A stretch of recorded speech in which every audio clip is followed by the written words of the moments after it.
hands towards me. आप लोग सब मेरी ओर इस तरह से हाथ रखिए. अतः डोळे मिटून घ्या. Please close your eyes. आंखें बंद कर लीजिए. और संतुलन के लिए सबसे पहले आप हमारी ओर, मैं अंग्रेजी में कहूंगी, लेफ्ट हैंड करिए और राइट हैंड जमीन पर रखिए. Please put your left hand towards me and right hand on the mother earth for the balance. डावा हात माझ्याकडे करायचा आणि उजवा हात जमिनीवर ठेवायचा. संतुलनासाठी धर्माचा सर्वसार हेच आहे. आपल्यात संतुलन नाही आणि संतुलनासाठी डावा हात माझ्याकडे आणि उजवा हात जमिनीकडे करायचा.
the right hand towards me and left hand upwards. Right hand हमारी तरफ, लेफ्ट हैंड ऊपर की ओर. उजवा हात माझ्याकडे आणि डावा हात वर.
the hands towards you. Rest them on your lap. आपल्या मांडीवर आरामात दोन्ही हात असे ठेवून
श्री गणेश अथर्वशीर्ष।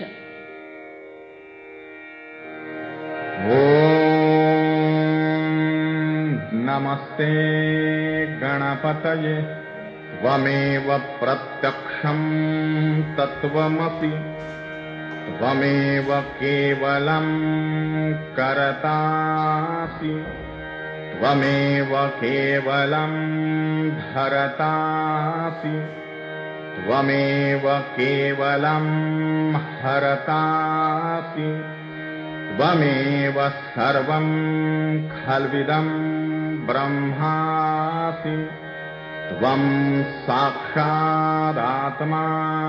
नित्यं ऋतं वच्मि सत्यं वच्मि अवत्वं माम् अववक्तारम् अवश्रोतारम् अवदातारम् अवधातारम् अवानुचानमवशिष्यम् अवपश्चात्तात् अवपुरस्तात् अवोत्तरात्तात् अवदक्षिणात्तात् अवचोर्ध्वात्तात् अवाधरात्तात् सर्वतो मां पाहि पाहि समन्तात् त्वं वाङ्मयस्त्वं चिन्मयः त्वम् आनन्दमयस्त्वं ब्रह्ममयः त्वं सच्चिदानन्दाद्वितीयोऽसि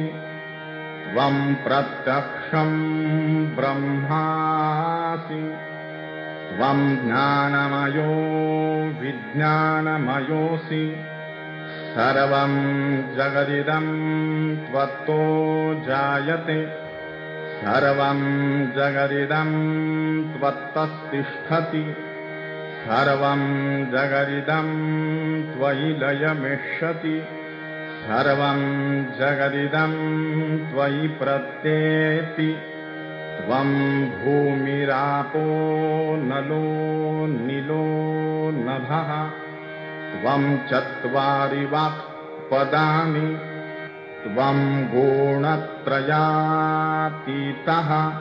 त्वं देहत्रयातीतः त्वं कालत्रयातीतः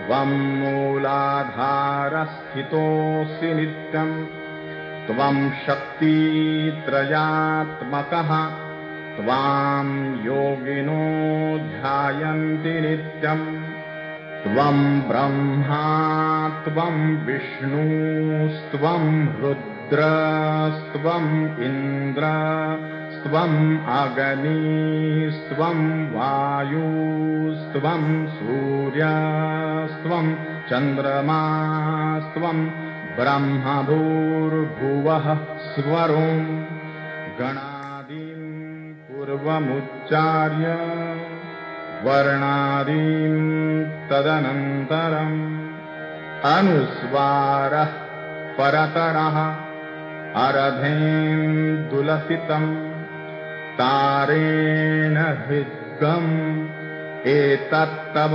मनुस्वरूपम् गकारः पूर्वरूपम् अकारो मध्यमरूपम् अनुस्वारश्चान्त्यरूपम् बिन्दुरुत्तररूपम् नादः सन्धानं संहिता सन्धिः सैषा गणेशविद्या गणकऋषिः निच्रुतगायत्री छन्दः गणपतिर्देवता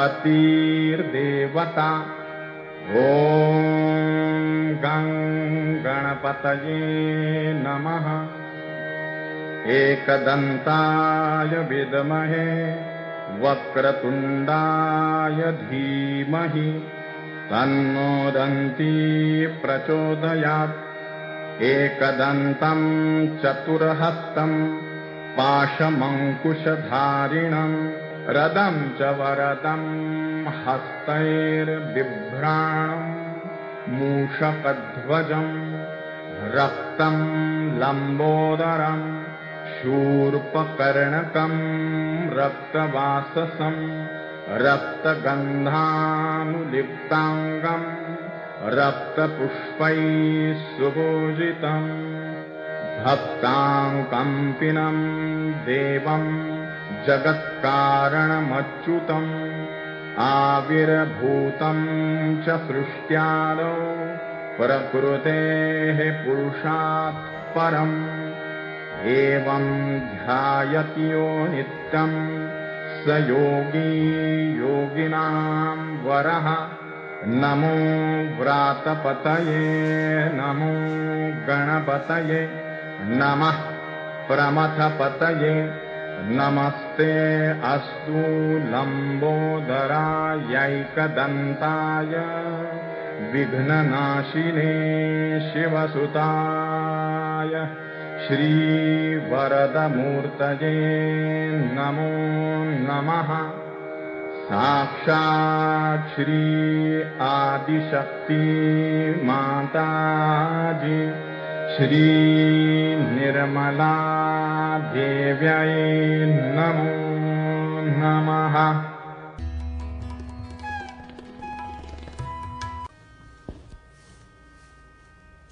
Jai Shri Mataji, dear brothers and sisters.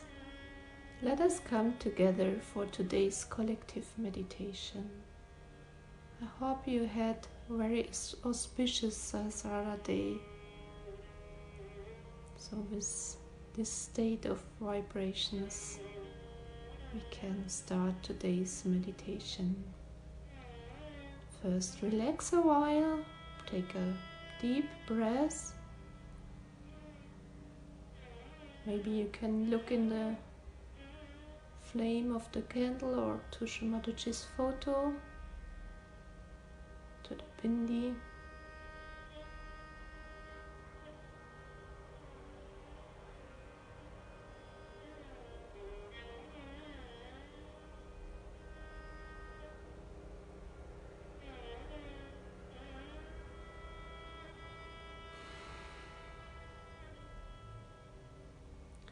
And then please make Namaskar and rise your Kundalini and give yourself Bandhan.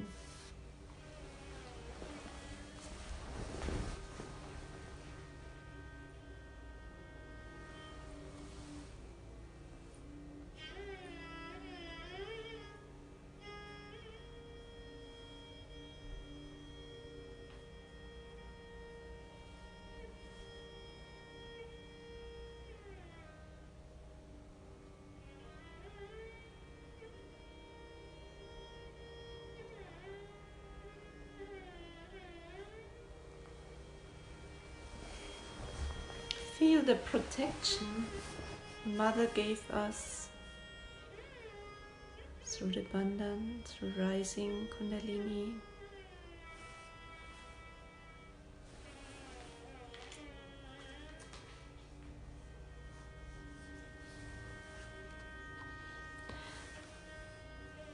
Now we will invite Mother in our hearts. Give your attention into the center heart.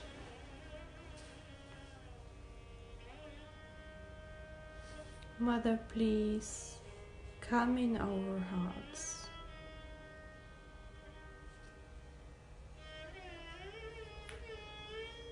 O Goddess of the universe, you are its protector. You are the universe. You are its support. You are worshipped by the Lord of the universe. Those who are devoted to you themselves become a refuge for all. O Devi, the remover of the afflictions of universe, be pleased with us who prostrate themselves at your holy lotus feet. O Devi, who are worthy of praise by all the dwellers of three worlds, please grant boons to all the people.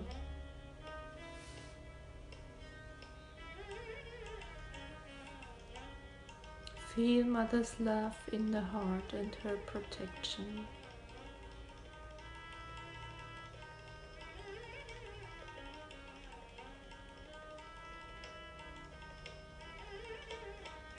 Now put the right hand towards the ground to Mother Earth and left hand towards Shri Mataji.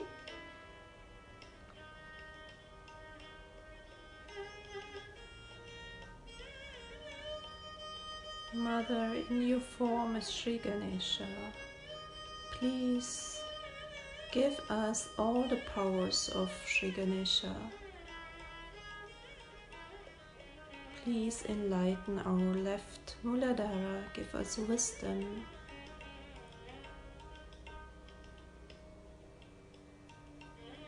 Make us wise and innocent.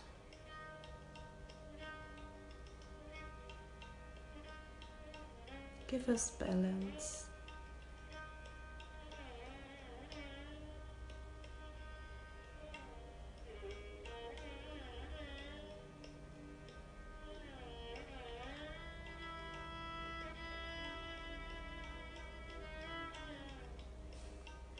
Then both hands onto the lap.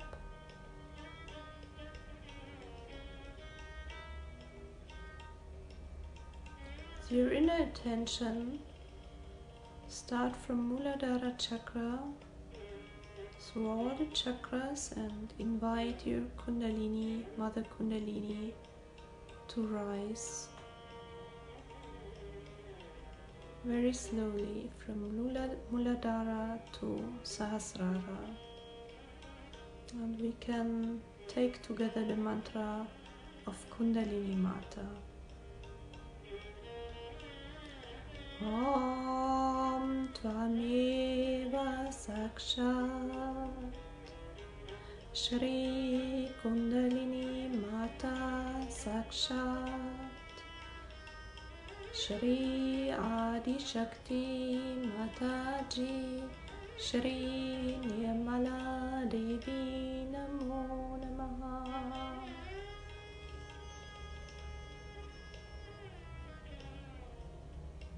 If it's not so easy to hold the attention, then you can use the right hand in front of your center channel, starting at Muladhara and rising higher very slowly.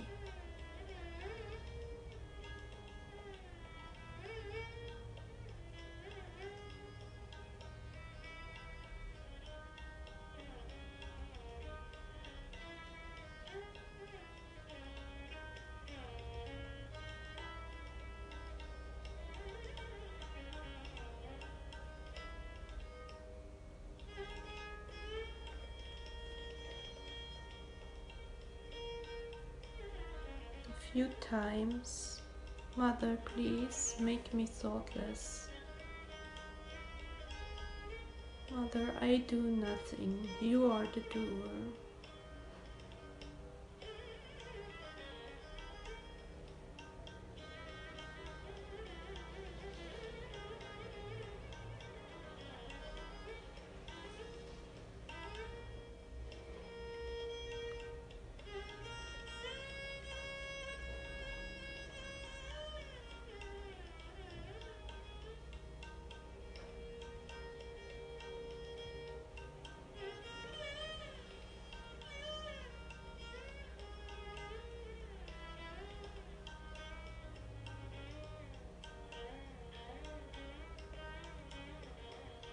Shri Mataji, let this living source of Kundalini, of Param Chaitanya act through me.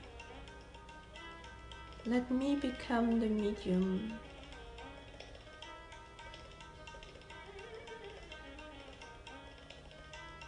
Let me become the spirit.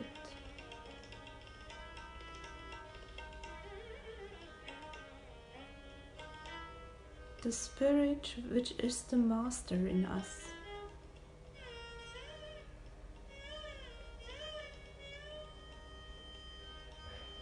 Right hand to the left heart and left hand towards Mother.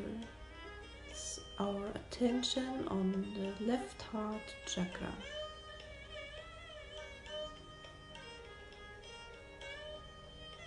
I am the spirit, brave and bright. I am the power of eternal light.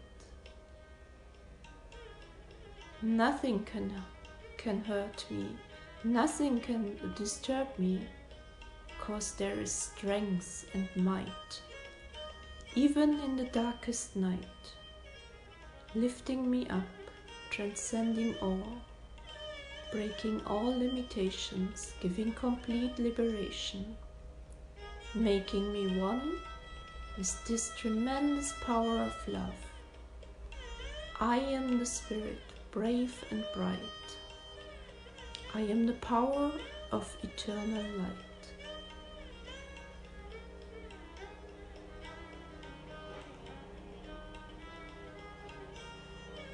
I am the spirit, brave and bright. I am the power of eternal light.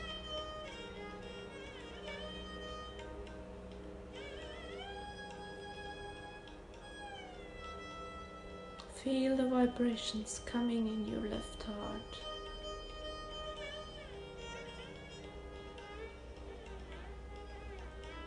Widening and open your heart.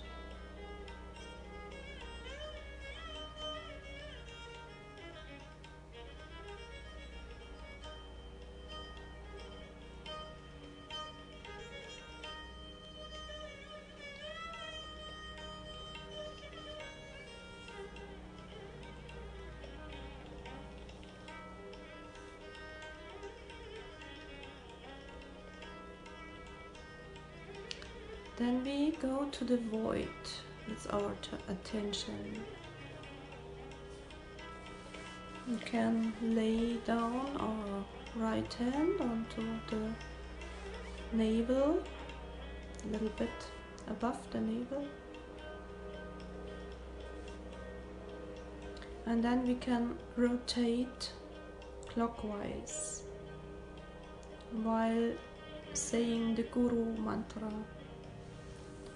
Guru Brahma, Guru Vishnu, Guru Devo Maheshwara,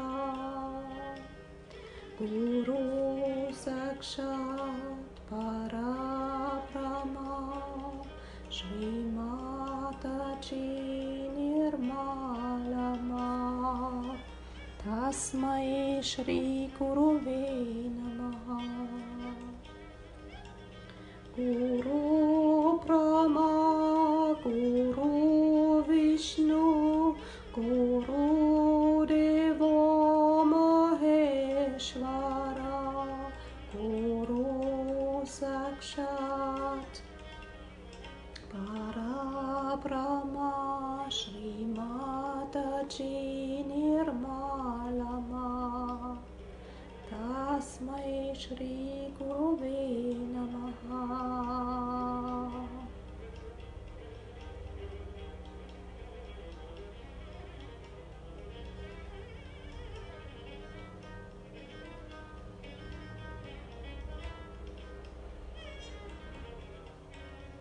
Shri Mataji, please let the Spirit be the master in me. Let me always feel the connection to my spirit. Both hands onto the lap.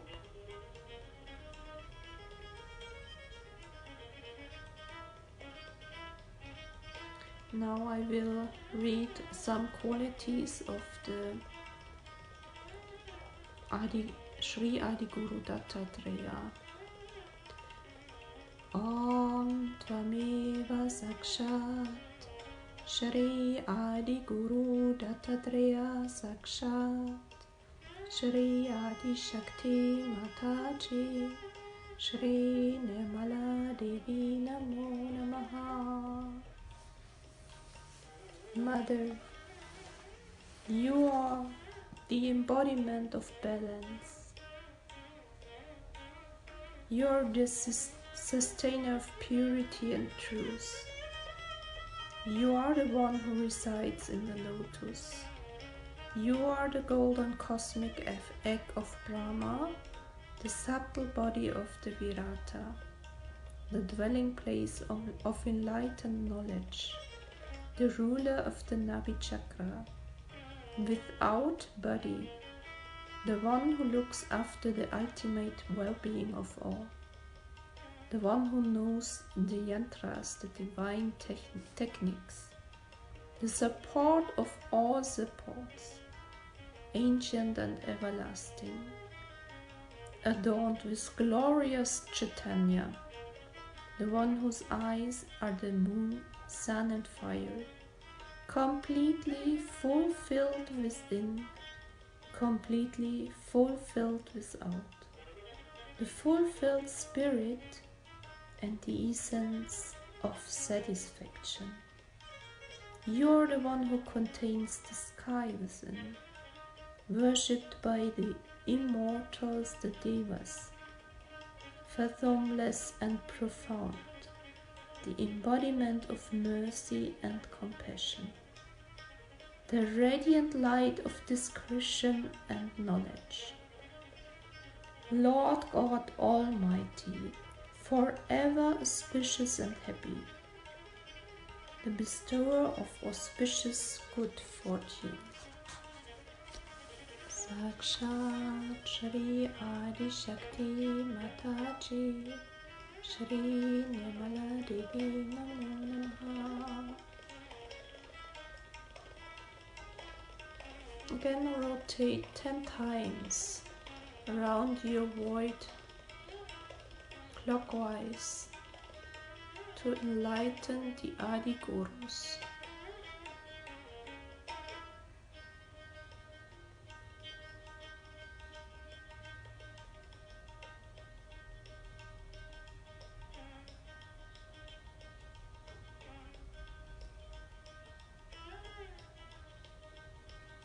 Now rise higher to heart chakra, center heart.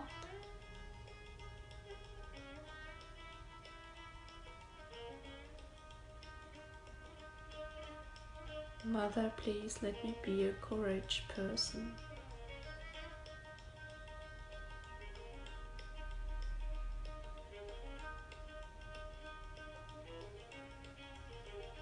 Rise higher to Vishuddhi chakra, rotate clockwise.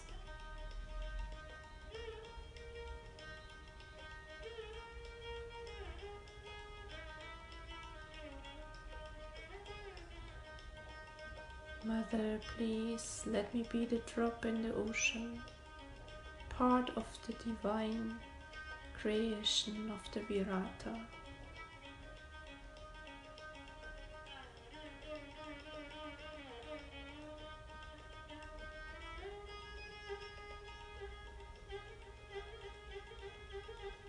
Let me speak very sweet.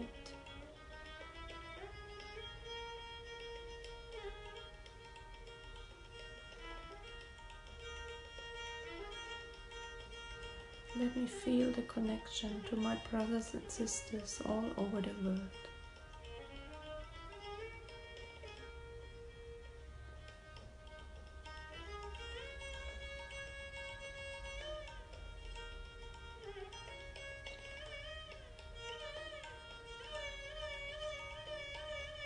Move your attention to the Hamsa chakra between the eyebrows.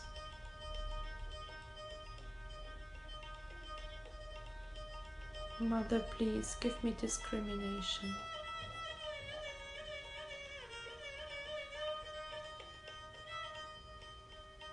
In all the confusions of this time, let me see very clearly what is the truth, which is the truth.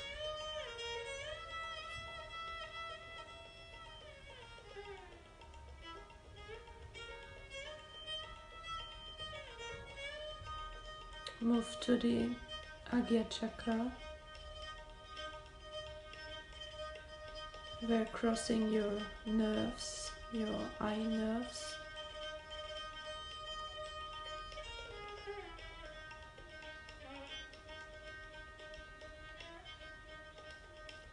Shri Mataji, I surrender everything to your feet.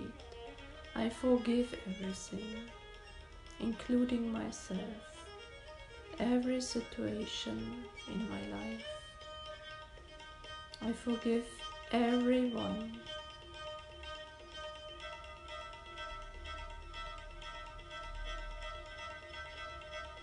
I forgive. I forgive. No thoughts. Mother, you are the doer. I forgive.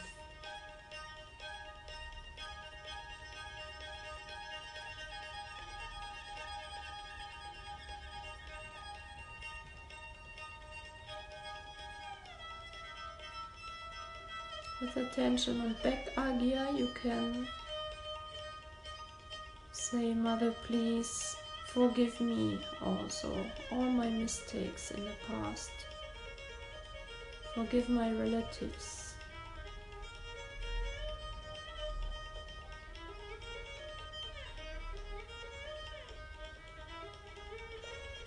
All what I have done or they have done knowingly or unknowingly.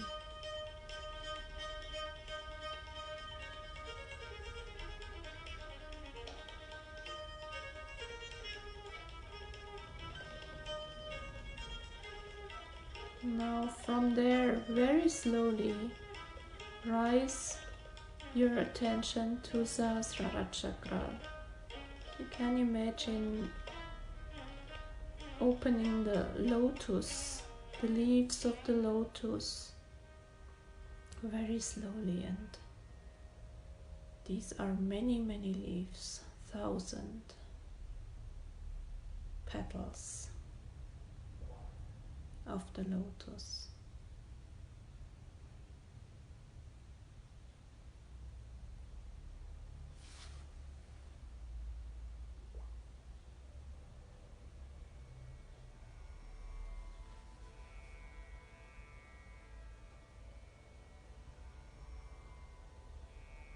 Mother, please, let me see your lotus feet in the Sahasrara.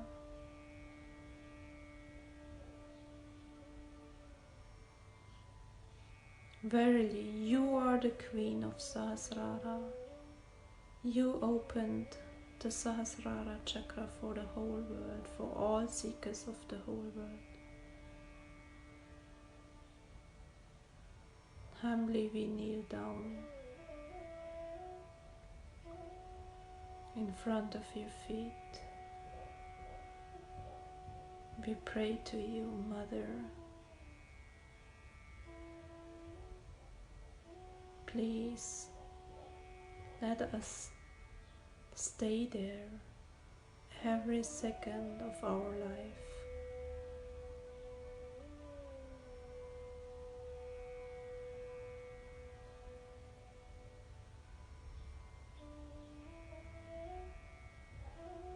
And we say thank you again and again for opening the Sahasrara for us, for giving us all the powers, for giving us joy and love.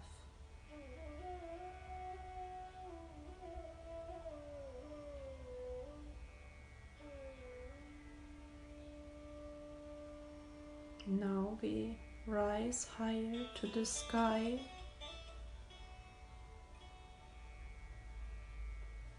to our Father Sadashiva.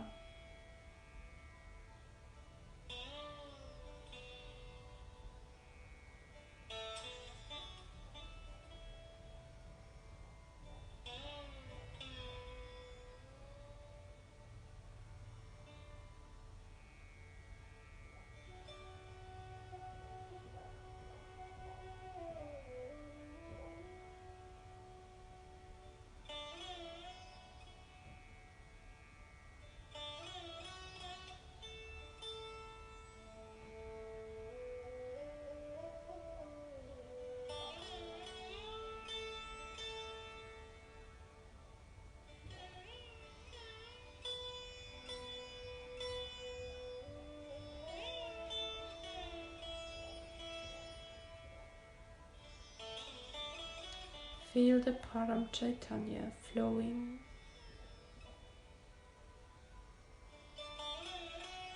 to your head, to your subtle system, to the whole body, to the hands.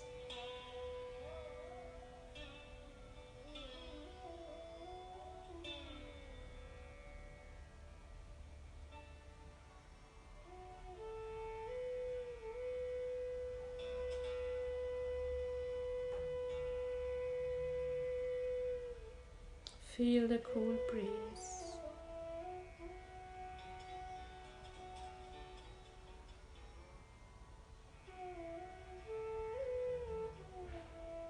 Thank you, Mother, for bringing us together as one body, as one cell in your body.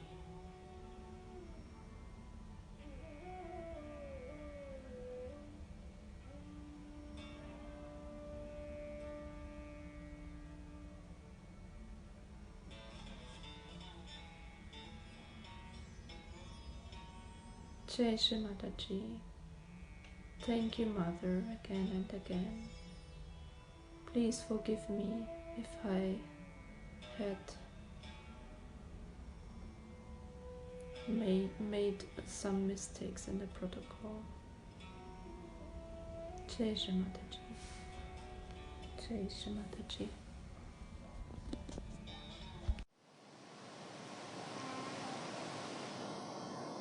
Today is a great day to come to Brighton because it's the day of Buddha's birthday. Today is Buddha's birthday, Lord Buddha's birthday. You all have heard about his birth and that his mother dreamt of an elephant, of a large white elephant, before the birth of Buddha. And then it was predicted that a child will be born in your family who will be either a great saint or a very great king. As in Sanskrit called Chakravarti, means the one who is the ruler of the whole world. So the father got worried and he thought he must get the son involved into the family life, into material life, and give him all the pleasures of life. So he built a very special place for him, beautiful palace to live in. And where he got married to a girl called Yashodhara, was a very, very beautiful woman, gave him all the pleasures of life, everything that he could do to entice this boy away from asceticism. Also, you know the story of his going one day on the road, how he found 3 types of people and how he felt that why a person should become old, why should a person suffer in life, and why should people die. So all these 3 things put an inquiry into himself, and he started trying to understand why these things happen to human beings. With this the inquiry started. So he reached a point where he could not bear any more the comforts and all the attachments that were entangled around him by his father. He had a son whose name was Rahul, and he left the son and the wife in the search of the truth. Now, he started from a wrong end, I should say, for the search of the truth, because he wanted to know why there are miseries in the human beings. And so he started from collective towards the set. When we see miseries all around us, many people have seen, they say, what about others?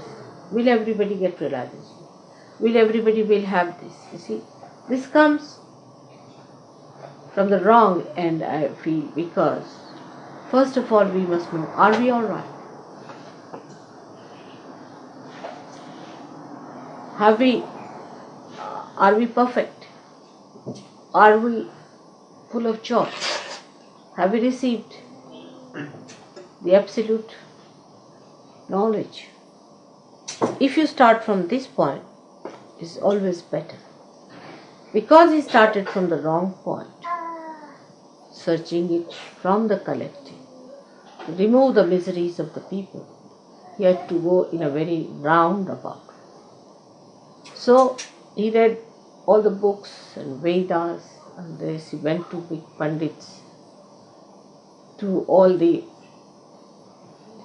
great knowledgeable people, to meet them, to ask them the answer why there are these three things. That is, the roga is the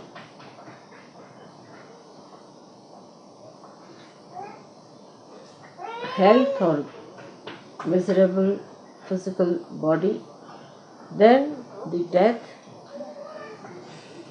and the old age. Went and asked so many people, and they said, you have to die because you are born. And then they said that you have to become old because you are born like that, and you have to suffer because you commit sins. He was not satisfied with his answer. So he went on searching and searching and searching. And then he got tired, absolutely fed up. When he went to a place called Gaya, very near Patna it is, I have seen the place and the tree. And he sat under a banyan tree where he slept off because he got so tired of his sleep. And after the sleep he got up and suddenly he got his realization. And he thought the whole drama is over. Now his mother herself was Adi Shakti, who gave him the birth, and she died just after the birth of the child. And he got this realization. Now at that time, when he got his realization, there was nobody to tell him what it is, that what it means. Realization is nobody to decode or talk about anything that was to be understood by him. But because of his tremendous seeking and such ardent desire that the Shuddha Ichha, the Kundalini itself, rose. But of course the Adi Shakti blessed him and he got his realization under the banyan tree. Now any incarnation which came on this earth had to samayachar, according to the time, the need of the time had to act, firstly. Secondly, the need of the incarnation to come on this earth was first created in the human being. So supposing at a time when there was too much of ritualism, Brahminism or priesthood, and people were trying to take everything onto those artificial rituals and all that, an incarnation had to come on this earth to correct those ideas. Like Krishna came at a time when he said this is all Leela, puja and everything he cancelled. Nothing doing, no puja, nothing. You just have ras, enjoy yourself. It's all a joke going on. See? So he brought that concept at that time in the awareness of people that the whole world is a Leela, is a play of God's own whims. So you just enjoy it. And that's how he created this wonderful festival of Holi, which we had in Delhi. I don't know, any one of you who was there for the Holi? No. You were there? 2 years back. No, but this time you were not there. Alright. You might get the pictures of that. Alright. So in the same way, when Buddha came in, first problem was that he thought that it's better not to talk about God. Because in his search, everybody told him the answer was, oh, it's God who does it. He punishes you. It's God who gives you this old age. It's God who does it. But what is this God after all? Why does he do it? He said, you better ask the God. Where is the God?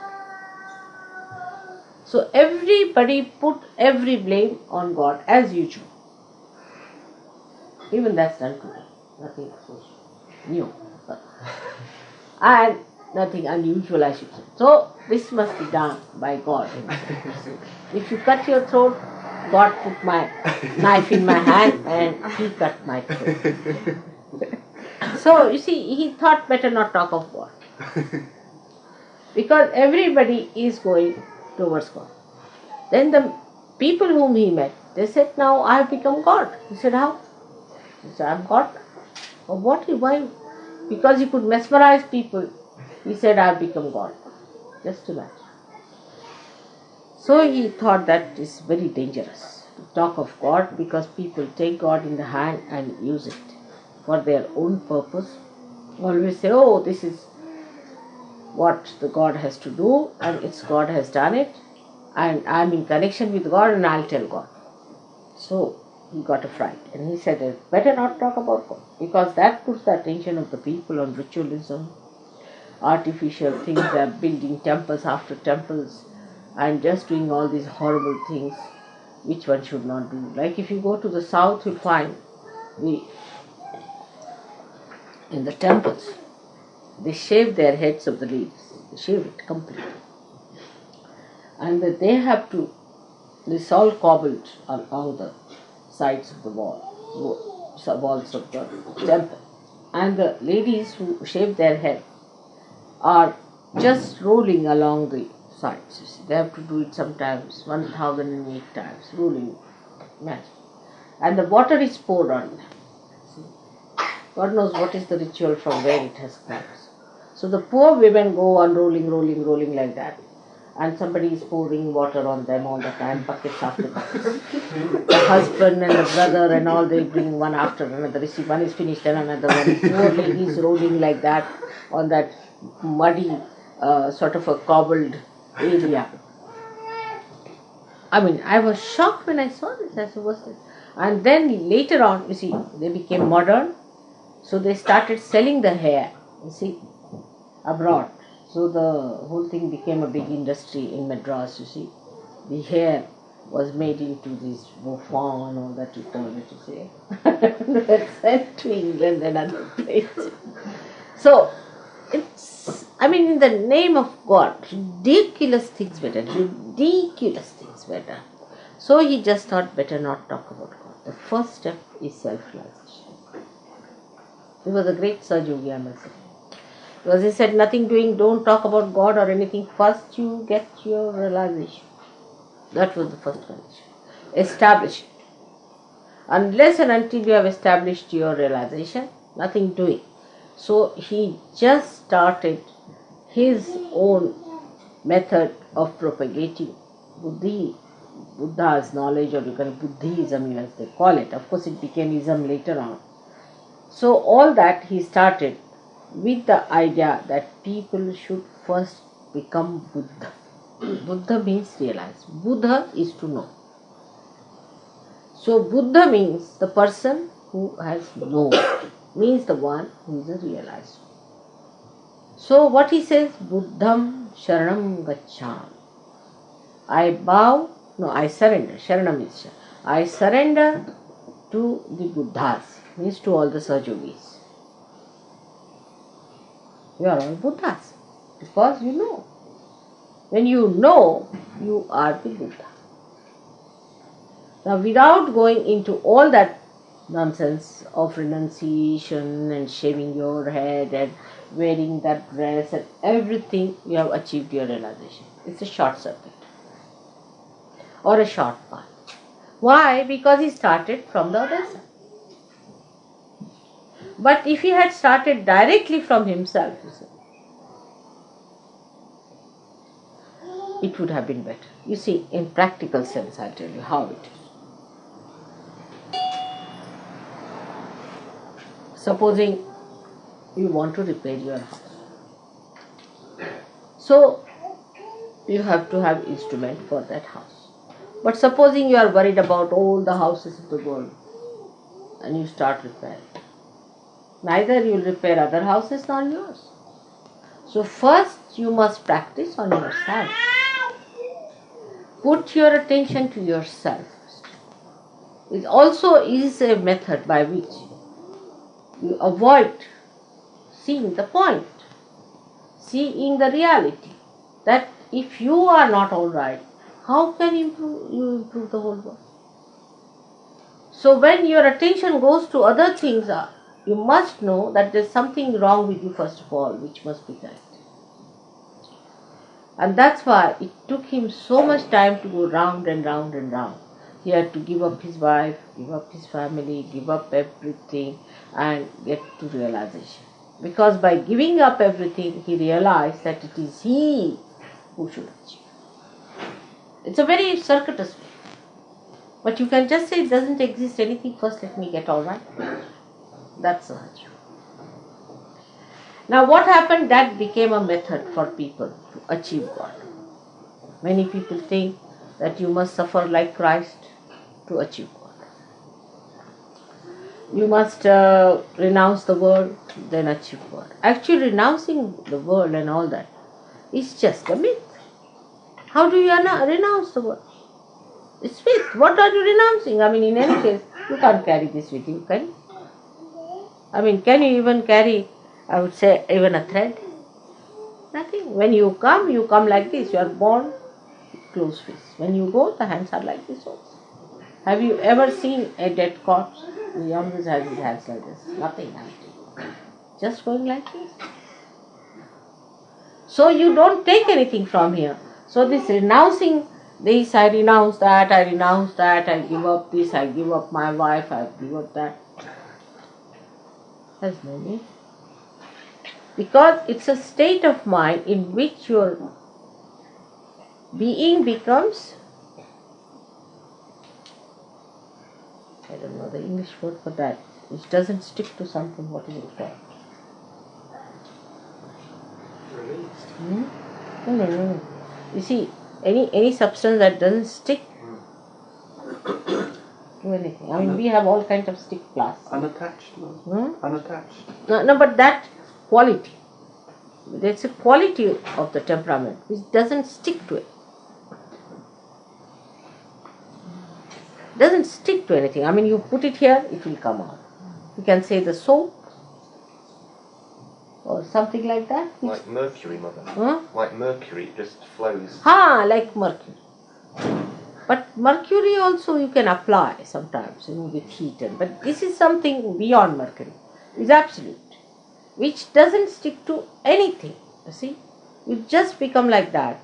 Oh, you do wear this, you wear that, you have this, alright. You are never.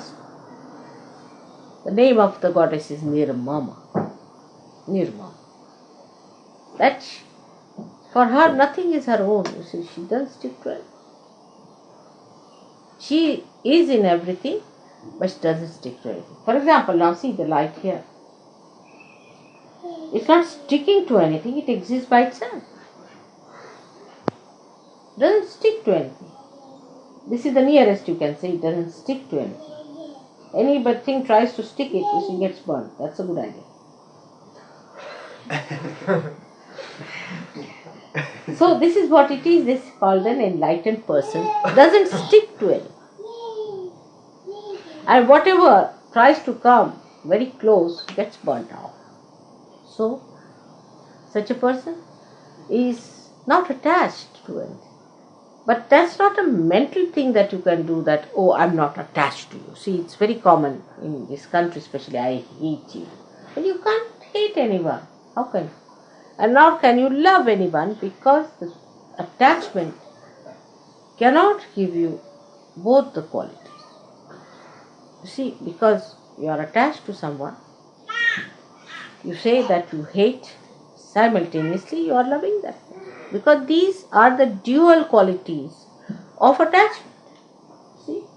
So once you have attachment, you have both things. One moment you hate, another moment you love, another moment you hate, then you love, and you don't know what's the matter with yourself. But the thing is, the quality of the mind is such that it is either getting attached mentally or either getting detached mentally.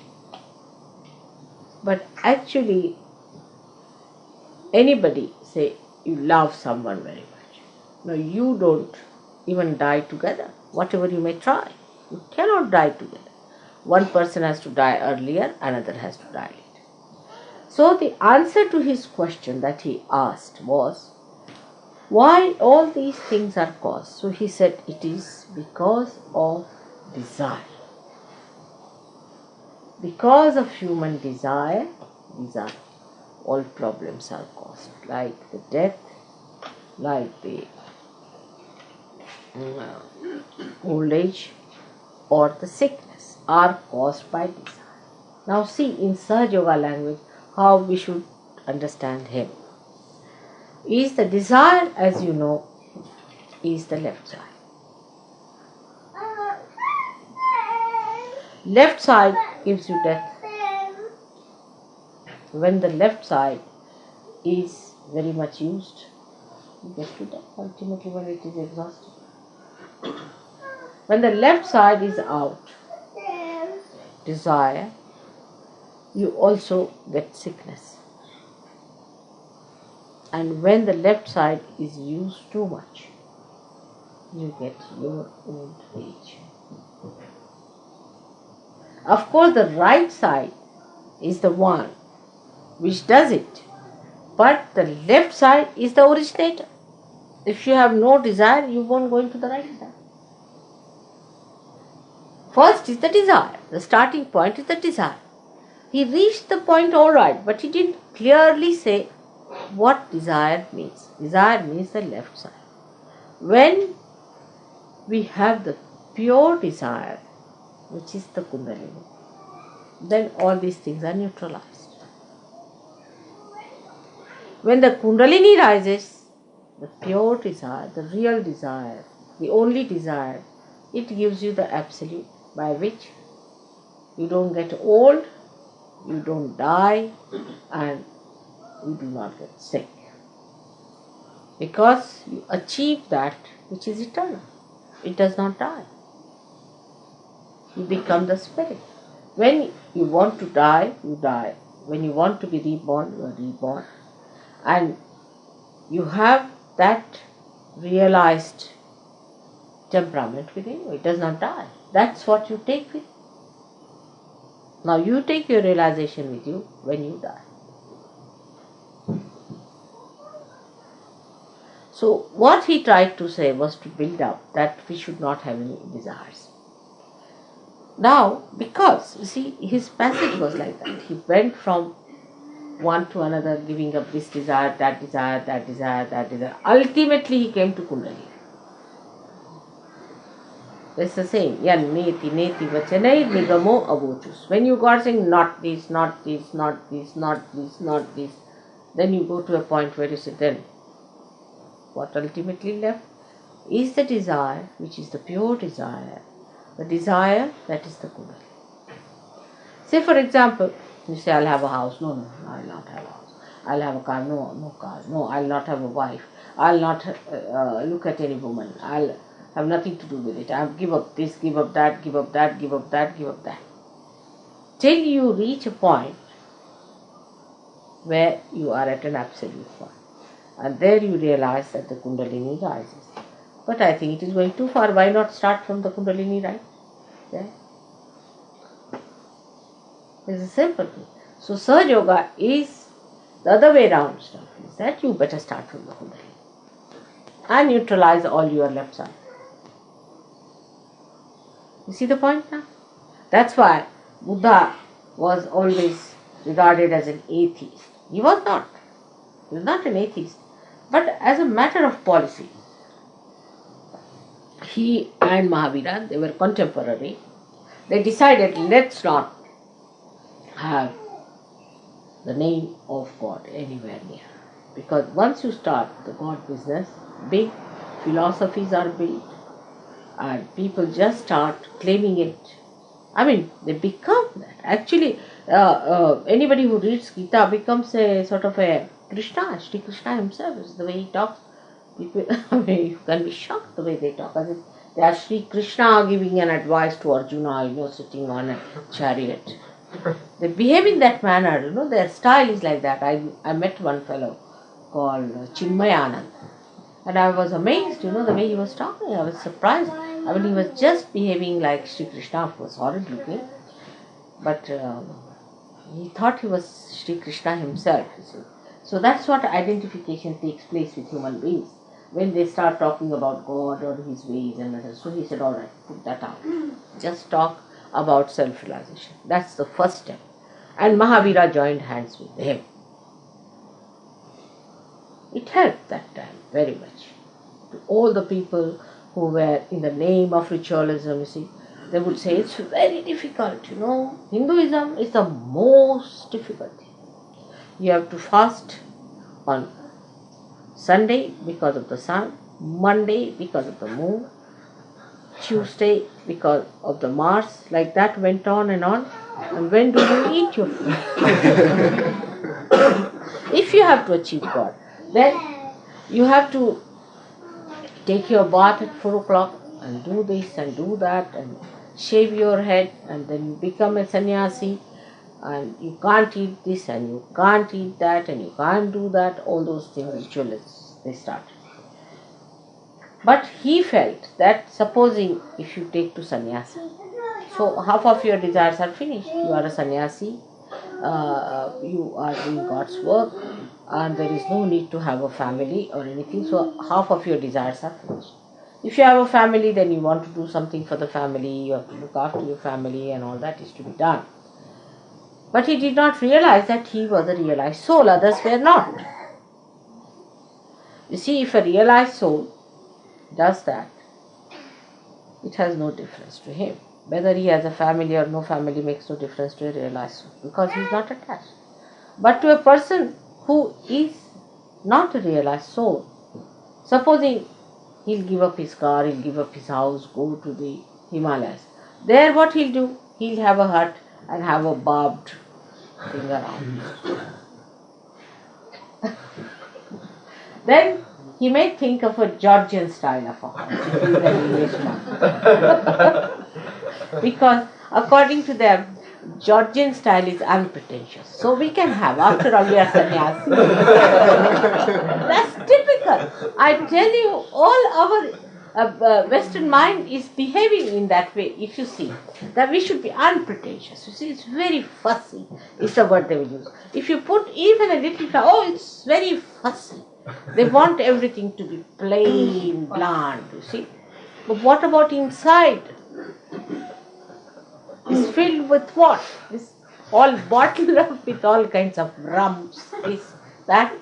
But the outside should be absolutely bland. The food should not be, if possible, just get it in its natural form. If not, don't have any taste in it. It should be so bland that any guest who comes to your house must starve. You see? All these funny ideas cropped up with that, of asceticism. Then we have other people like Shambalas who going now to Gobi Desert. You see, they thought that this desert is not sufficient. Let's go to Gobi Desert. So they are going now to Gobi Desert. All these absurd ideas came out of Buddhism and also Jainism. Jainis went to the other extreme in vegetarianism because Buddha himself was not a vegetarian. Do you know that? He was not himself a vegetarian, nor was Mahavira. You'll be surprised. Vegetarianism for them was a philosophy. It was not a sort of a thing where you don't eat meat and all. Because Buddha himself died when he went to one of his disciples who was a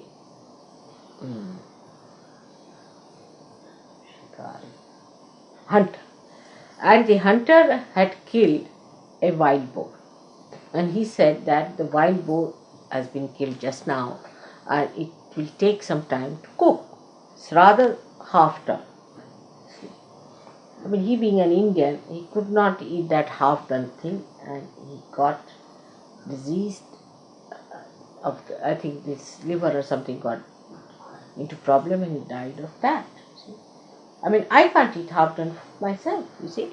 This is half done now. Half done is a horrible stuff, but we eat because it is unpretentious, you see, or some sort of a thing. People have idea it's not, it's very next to the nature. You see, this is what is coming. But is all deliberate. You are attached inside. Outside, if you behave like that, you are not going to become that. Like hippies have an idea if they live like primitive people, then they become primitive. You cannot, your brain is modern. Just by living, you see, wearing a wig like a hippie, can I become primitive? I cannot, my brain is modern, you see. That's what people don't understand, that we are too deliberate. And all these deliberations can be only reduced if your self comes into your attention. Otherwise, all these are just our mental projections. So all this sannyasa and all these ideas came. Gradually, everyone who came on this earth, people have really made a mess out of them. And Buddha's mess has gone to such an extent that if you see that, you'll be shocked. It went into many formations. But I heard from my son-in-law that he went and visited some of the caves where the very early Buddhists lived. In the caves, because they were not supported by kings or anything. So they had a very bad time. And they used to live in the caves. And what my son-in-law told me, that in the caves there are writings. In Sanskrit, in Pali, and in Indian script, saying that it is the spontaneous happening that can bring forth the self-realization. He's got that photographed. So it's coming forward. You see, so they knew about the Sahaja. They knew about it. But then as every religion has gone into a mess and a lot of funny sort of, we can say the funny sort of expressions. Also, Buddhism has gone, became Mahayana, Hinayana, all sorts of things. But one of them was called as Viditama, who ran away from India, settled down in Japan, and he started the Zen system of religion, which he kept to the spontaneous happening. That's one was preserved. Another was the Lao Tse style, who did not talk of God and of Buddha, but of Tao itself, the energy, or we can say about the Adisha. So these two good things came out of it. While they searched back into the history of China, and they found out the Adishakti lived many years back there as Kuan Yin. And that's how Kuan Yin was established as a goddess for many Buddhists. Now then, Buddha also got into another form because there was a big competition between Hindus of those days and the Buddhist. So they wanted to form. For ordinary people, it's very difficult to understand the philosophy. So they thought that we should have Buddha expressed as he has been and he will be. So they formed their, as you say, he's a Maitreya, is going to come, the future Buddha is Bodhisattva, and they started making his statues and everything. So they made Buddha as the god. They started using him to represent the divine power, giving him forms and things, and like that many things happened. But Buddha himself was so much frightened of the ritualism that they said, you should not worship anything, you should not build any temples. So you see, the loophole was found out. If temples are not to be built, we'll build stupas. Now in the stupas they put the tooth of Buddha. Of course that was sensible to do, I must say. But of course Buddha had said not to do it. And they put it there. He had two disciples called as Sariputta and Mugala. They were very good disciples of his, and their bones were collected after they were burnt out and were put in the stupas. That was something definitely sensible to put them there. Of course the bones and all these things should not be disturbed because it's not good, it creates a problem for the body. But at least if they have put it there in the Mother Earth, it would have been alright, but they put it in caskets. Now the first casket was made of gold, the second of silver, the third of iron, the fourth one of wood, sort of thing, mummified those things. And that was a very wrong thing to do, because if you go on keeping like that, some parts of the body of these great people, it can hamper their rebirth or their body which they want to again incarnate. But hair is alright or nails are alright, but you shouldn't keep the part of their body like that. And this kind of thing gave another nonsensical ideas to horrible human beings. What they did, that they thought that if you have to keep some part of the person who died like divine person, why not we cut the hand of someone and like that. So in Tibet and all these places, especially in Ladakh, see, they used to cut the hands of the people when they died, and big ritual for the dead, and then they started going towards the dead. So they started moving towards the left side. Most of the Buddhists moved to the left side, which was absolutely prohibited by Buddha, because he is on the right side. He said, cut down your desires. Do the karmas without the desire. This was his idea. Activate your right side without the desire. This was his philosophy. But all of them are left side. They have desires, not only desires, but whatever they do it out of desire. Like the worst is like the Japanese. They think that you can commit suicide in the name of your nation. With this desire, they will commit suicide. To save their country, they can commit suicide. I mean, it is absurd. He said, whatever you have to do without the desire, which is a difficult thing for human being. How many there are who are doing it without desire? And whatever we do out of desire. Even at a subtler form. Even when we do puja, we do with the desire that our vibrations will improve. Can you think of a state where it is absolutely desireless? Only one person has that. There's no desire. Desireless. The whole thing is done without any desire, so there is no disappointment. There is no unhappiness. You are going to America knowingly that is going to be a horrible experience. But it's a joke. Just going to see the joke. Without any hope. Maybe it might work out to be something tremendous, but no desire. See, it's so desireless, the whole personality is, that even if I have to desire for something, I have to ask you better desire, because I have lost the sense of desire.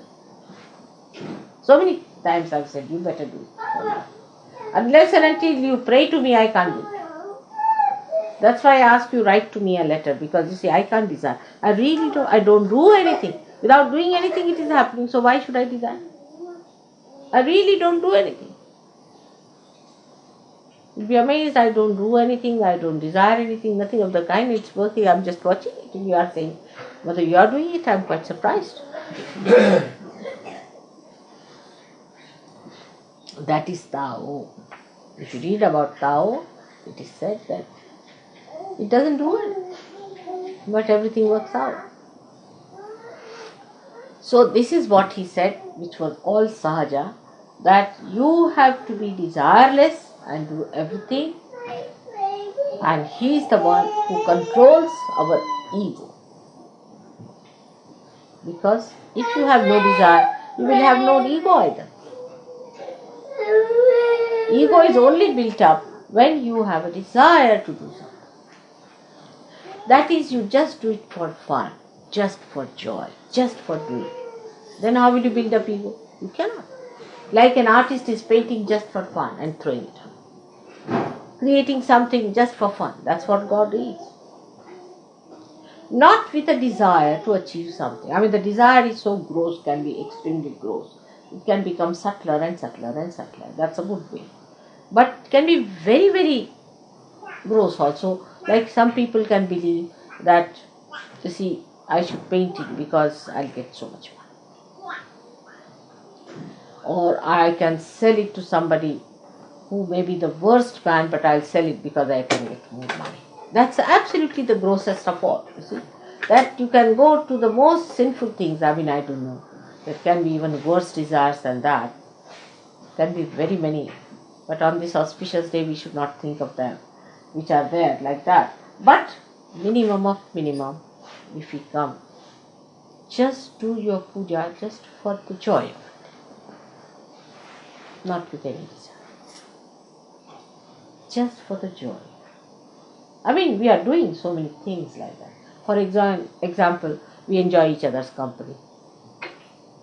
Just think of that. We also, yogis, are enjoying each other's company. What's this for? Nothing at all. There's nothing. Just we are enjoying it without any desire. Just for enjoyment's sake, enjoyment. When that purity comes, you see, in our temperament, that we do everything without any desire, we have got rid of our ego. The Buddha is awakened within us. And that's what is the importance of Buddha. That he settled down himself in a place which is the most difficult place. That is on the left side of your head, you see. Sometimes I have seen it projects here up to this point, in some people. They get such a terrible pain, pulling it out from there. Can't imagine. So this horrible point, which is so funny, it is sometimes it can blow up like that, you see. Sometimes it can pierce through. It's a horrible one, which all of you have developed quite a lot, you see. And it takes its forms in different ways and methods. For that, we have to say, Buddham Sharanam Gacchami. Means we surrender ourselves to Buddha. Then what does he say? The second one is very good. Sangham Sharanam Gacchami. I surrender myself to collectivity. Sangham. Sangha is the collectivity. I surrender myself to collectivity. Ego goes down.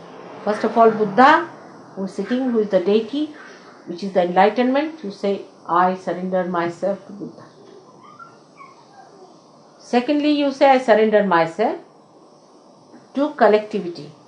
Egoistical people cannot surrender. So, I surrender myself to collectivity. So, we say, Sangham Sharanam Gacchami.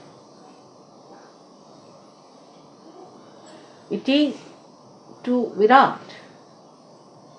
It is the third one. Buddham Sharanam Gacchami, Sangham Sharanam Gacchami. The third one Dhammam Sharanam Gacchami. Dhammam Sharanam Gacchami. Dhammam means the religion, the balance. I surrender myself to religion, which is essence of it. Or you can put it the other way down, that Buddham Sharanam Gacchami, Dhammam Sharanam Gacchami, Sangham Sharanam Gacchami. That's all. If you have achieved it, then we can talk of God, not before that. So these three things are to be achieved. We would put it in a Sahaja Yoga way like this. First of all, Dhammam Sharanam Gacchami. I surrender myself to my virtues. All desires can be surrendered to your virtue. Is it virtuous to do like this? You can. If you are brought up that way, you will just not do it. You will have no desires to do something that is not virtuous and righteous. You will just not do it. So, Dhammam Sharanam Gacchami. Then you should say Buddham Sharanam Gacchami, means I surrender myself to my enlightenment. This is the second state when you are ascended. Surrender myself to enlightenment. Enlightenment that I have got to my spirit. It's the spirit who is going to guide me. No more my physical, mental, emotional, nonsensical temptations. But what is the spirit? And thirdly, the Sangham Sharanam Gacchami, to the collective, to the whole, to the Virat. This is the way we have to work it out. So ultimately reach the same point, that let me start it from myself. From myself to others, not from others to myself. It's like treating the tree from outside, not from the roots. But Sahaja Yoga treats you from the roots. First you get your realization, alright? Then you learn how to surrender yourself to your dharma. Then you become collectively conscious. Collectivity is a temperament. It's a sense of enjoyment that you get in the collective living. Unless and until you have that, you have not achieved.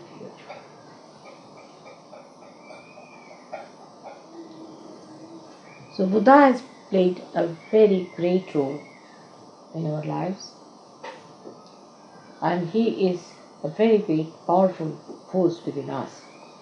I am very happy that Buddha Jayanti has fallen here in England, because as we say, the England is the heart of the universe.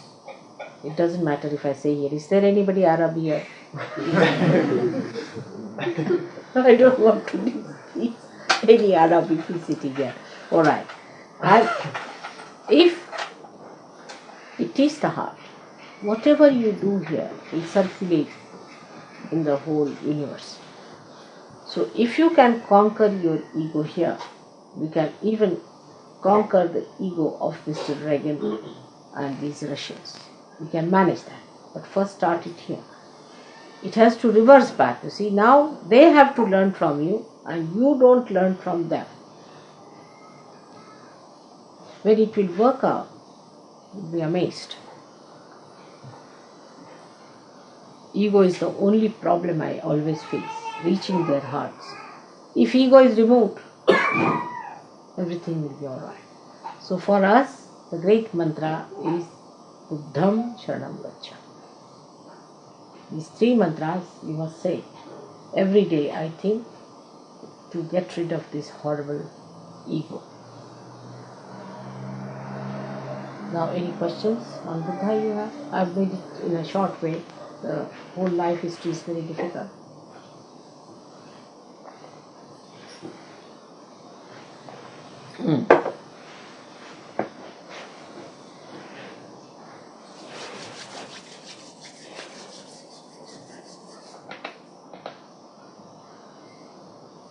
It's receding, ego.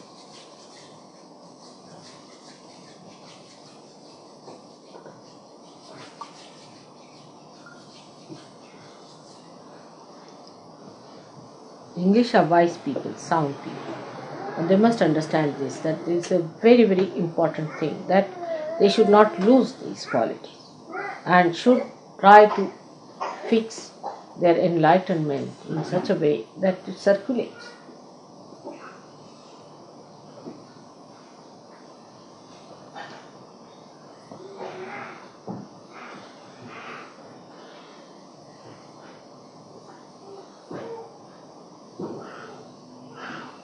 Any question?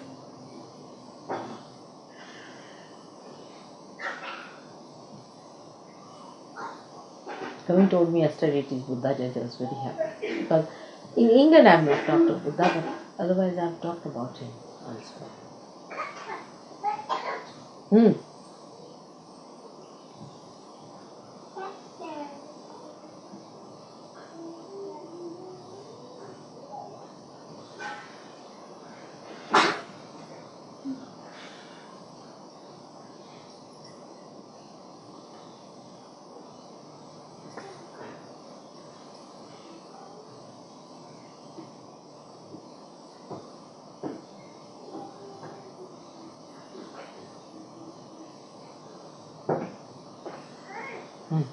So now, that's why I go, you see, a Buddha shop.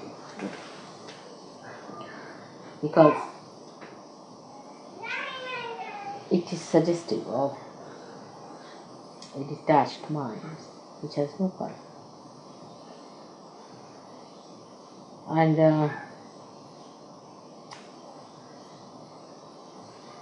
there could be a personality which is colorless.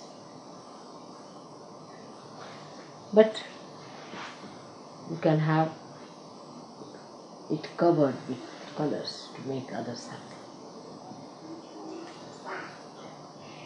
So, when you are a realized soul, whatever you do is natural. Whatever you do. If I am wearing this, now I am a Buddha. When I take it out, I am Adi Shakti. It's not a drama. It's a fact. But if you are not a realized soul, before that whatever you do is just a drama. For example, this is an artificial thing. I put my hand there, anything, nothing will burn.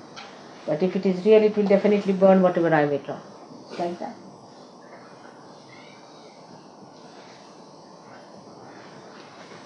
So if somebody is a real person, whatever he does is not a drama. It is reality.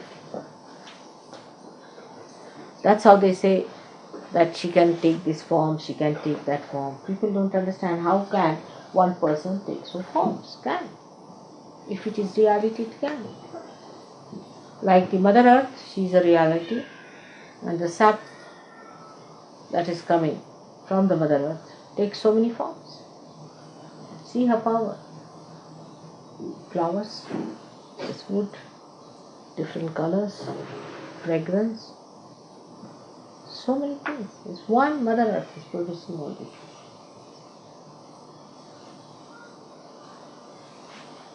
Because she is reality.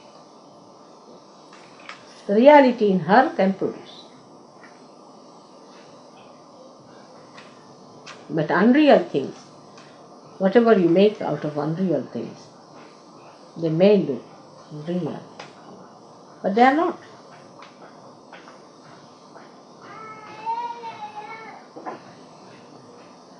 So now let us have the food. And for the rituals also he said, because most of them were unrealized souls in those days, that they, whatever puja they did was unreal. It was not real. Had no meaning. It was giving no effect.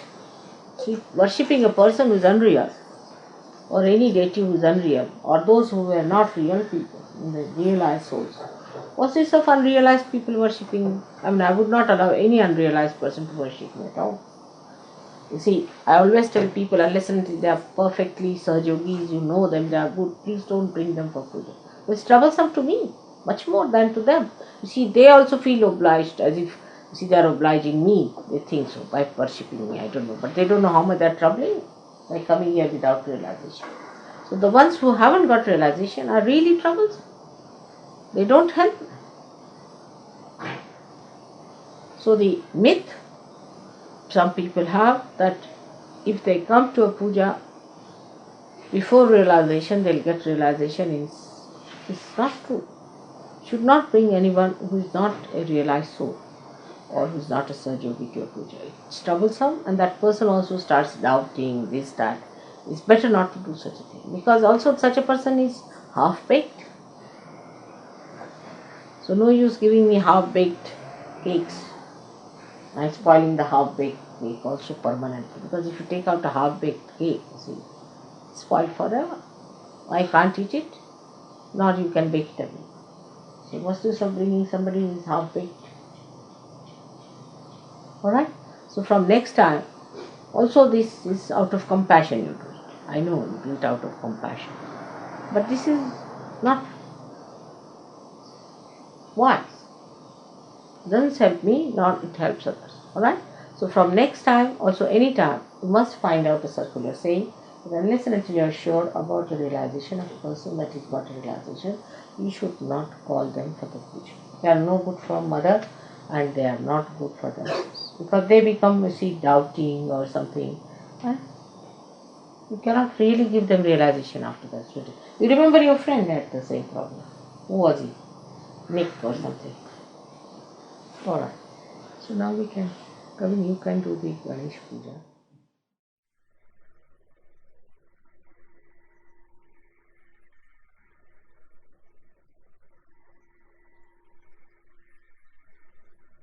ॐ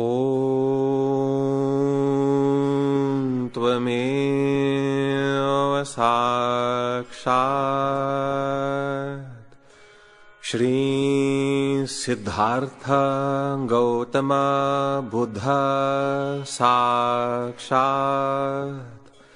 श्री आदिशक्ति माताजी श्री निर्मला देव्यै नमो नमः। बुद्धं शरणं गच्छामि धम्मं शरणं गच्छामि संघं शरणं गच्छामि श्री आदिशक्त्यै निर्मलमातरं शरणं गच्छामि।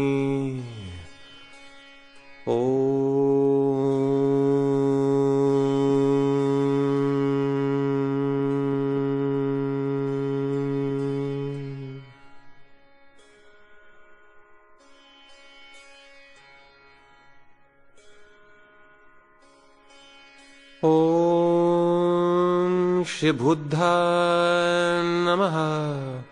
ॐ श्री सिद्धार्थाय नमः। ॐ श्री गौतमाय नमः। ॐ श्री महदहंकाराय नमः। ॐ श्री निरहंकाराय नमः। ॐ श्री अमिताभाय नमः। ॐ श्री महावीरोचनाय नमः। ॐ श्री विश्वभद्राय नमः। ॐ श्री अविलोकितेश्वराय नमः। ॐ श्री क्षितिगर्भाय नमः। ॐ श्री आकाशगर्भाय नमः। ॐ श्री मंजुश्री नमः। ॐ श्री रागराजाय नमः। ॐ श्री नागरक्षाय नमः।